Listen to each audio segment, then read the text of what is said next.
உந்தன் ரத்தத்தில் ஒரு பாதி பாலாக பிரிப்பது பசுவோட வேலையப்பா. அது பிரித்தாலும் பாலோடு தண்ணீரை கலப்பது மனிதனின் மூளையப்பா.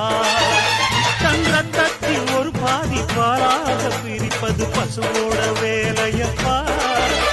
அது பிரித்தாலும் பாலோடு தண்ணீரை கலப்பது மனிதனின் மூளையப்பா.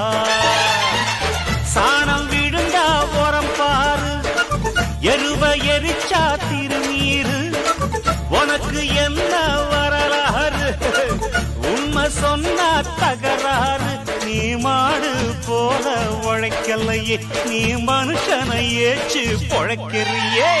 வந்தேண்ட பால்காரன் தடடா, பசு மாட்டை பத்தி பாட போறேன், புது பாட்டு கட்டி ஆட போறேன்.